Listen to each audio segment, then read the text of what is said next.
बघा आता इकडे लक्ष द्या सगळ्यांनी. हे दिसतंय सगळ्यांना फळ्यावर. बघा आपण क्रियापदाचे 4 रूप शिकलेलो होतो, बरोबर आहे. क्रियापदाचा असता बघा हा V1, हा V2, V3 आणि V4. V1 म्हणजेच काय? Present tense. V2 म्हणजे पास्ट टेन्स आणि V3 म्हणजे पास्ट पार्टिसिपल आणि V4 म्हणजे प्रेझेंट पार्टिसिपल. आपण काय करतो? V1 केव्हा घेतो? सिम्पल प्रेझेंट टेन्स असेल त्यावेळेसच V1 घेतो, बरोबर आहे. आय नंतर आपण S प्लस V1 घेतो आणि क्रियापदाला ही सीट आणि सिंग्युलर नाऊन असेल थर्ड पर्सन तर त्यावेळेस S क्रियापदाला लावतो, बरोबर आहे.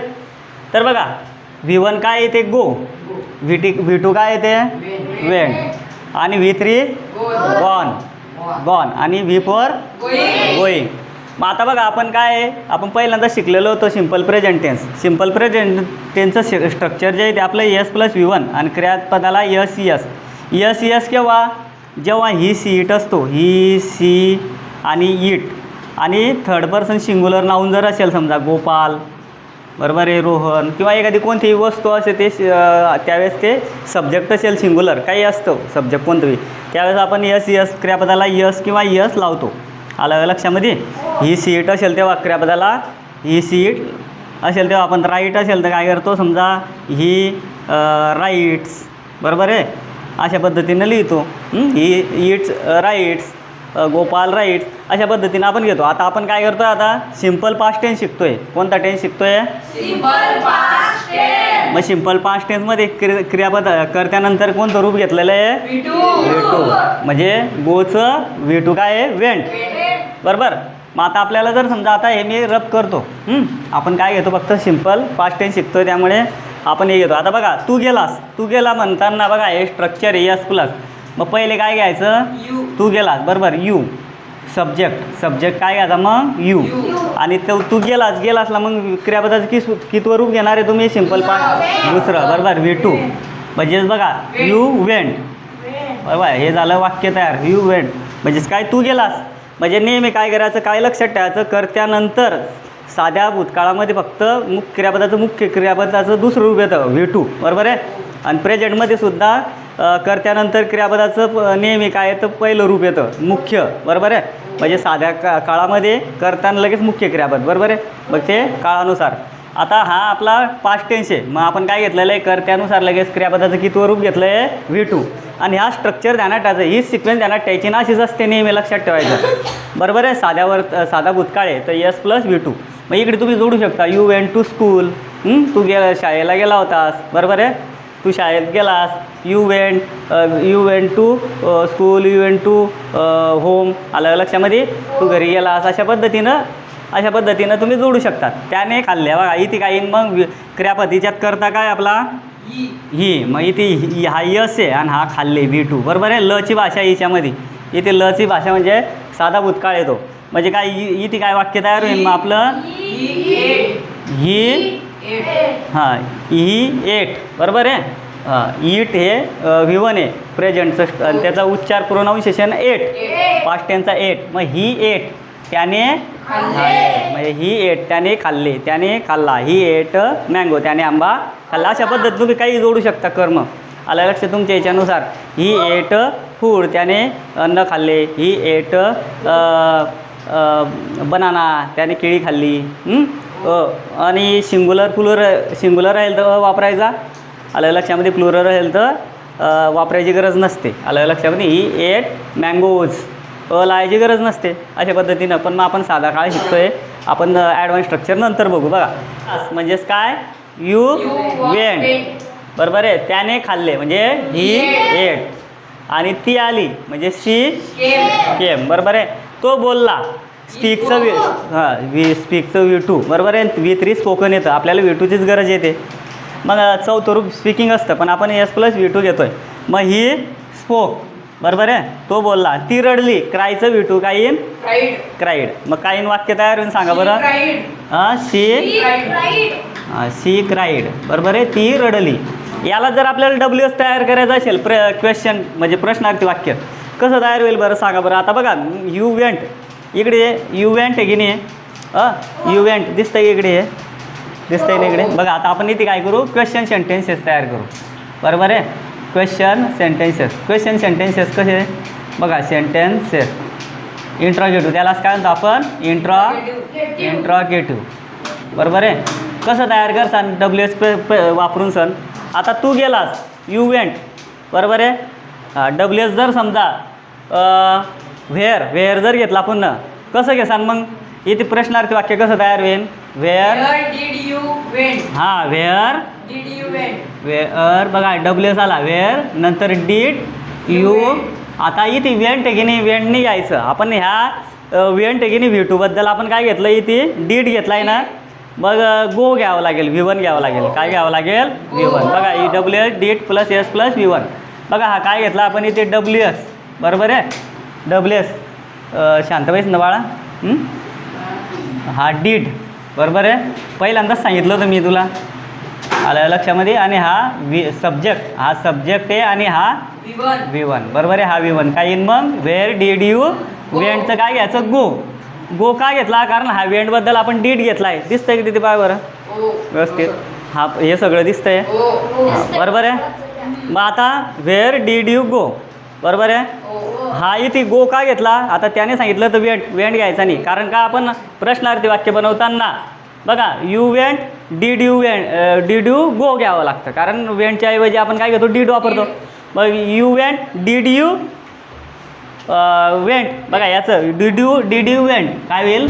आपण जर साधं वाक्य केलं डीड यू, आता डीड यू गो म्हणावं लागेल, वेंट नाही म्हणावं लागेल. डीड यू गो काय म्हणावं लागेल डीड यू गो. आणि प्रश्नार्थी वाक्य हां ये बघा डीड यू गो. बघा व्हेअर डीड यू गो आणि डीड यू गो. बरोबर आहे. हां अशा पद्धतीने आपण प्रश्नार्थी करतो. बघा ही एक याचं प्रश्नार्थी सांगा बरं बस खाली. त्याने खाल्ले. बरोबर आहे. व्हॉट डिड हां what did you eat. What did बघा ही ना आता इथे what did he eat. What did he eat. मग त्याचा अर्थ काय होईल त्याने काय खाल्ले. What did he eat. बघा V1 वापरायचं आणि प्रश्नार्थी चिन्ह. म्हणजे इथे बघा तो कुठे गेला. बरोबर आहे. तू कुठे गेला होतास. बघा तू कुठे गेलास, तू कुठे गेलास. बरोबर आहे. अशा पद्धतीने. आणि इथे काय होईल तो गेला का, तू गेलास का. इथे काय होईल तू गेलास का. बरोबर आहे.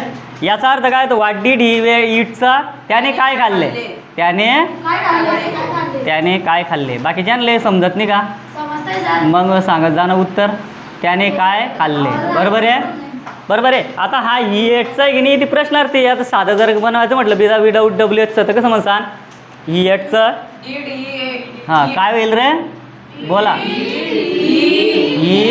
ईट. बघा ईट का वापरायचं कारण बघा ह्या डीड आपण ह्या एटबद्दल डीड वापरला आहे प्रश्नार्थी वाक्य. बघा भूतकाळाचं प्रश्नार्थी वाक्य बनवताना डीड वापरायचं. बरोबर आहे. त्या WH वापरताना त्याच्या अगोदर घ्यायचा WH. बरोबर आहे. हा बघा सी केम. आता ती केव्हा आली कसं म्हणसान मग.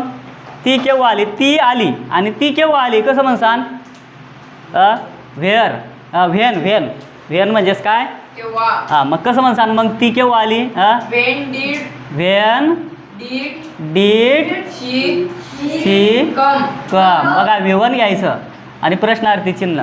ह्या V1 केमच्या ऐवजी काय घेतलं आपण डीड घेतला म्हणून शेवटचं काय घ्यायचं कम घ्यायचं. हे स्ट्रक्चर झालं WH plus did plus S plus V1. अशा पद्धतीनं स्ट्रक्चर घ्यायचं अलग लक्षामध्ये.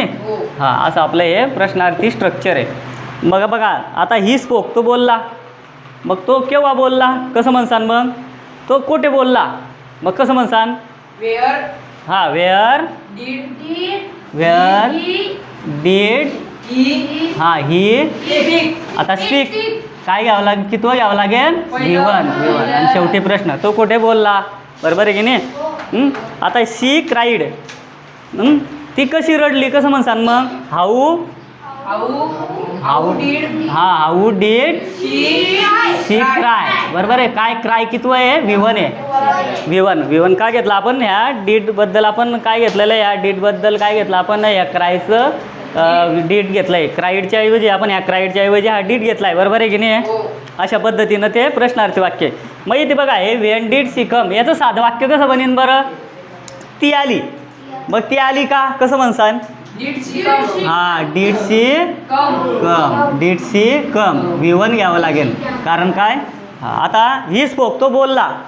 तो बोलला का कसं म्हणसान Did he speak? हां डीड ही स्पीक बरोबर तुम्हाला समजलं मग ते हां प्रश्नार्थी वाक्य देऊन द्या शेवटी क्वेश्चन मार्क द्यायचं शी क्राईड हां ती रडली का कसं म्हणसान Did she cry? हां डीड शी क्राय कारण काय आहे आपलं हे साधं प्रश्नार्थी वाक्य बरोबर आहे म्हणजे V2 बनवताना बघा साध्या भूतकाळाचं क्वेश्चन बनवताना साधं बनवताना डीड वापरावं लागतं बरोबर आहे आणि WH वापरताना सुरुवातीला घ्यायचा आणि शेवटी प्रश्नचिन्ह शेवटी प्रश्न आलं लक्षामध्ये समजलं का हां बघा आता माझ्या मागे सगळ्यांनी म्हणायचं बघा सिम्पल पास्ट टेन्सचं स्ट्रक्चर काय सांगा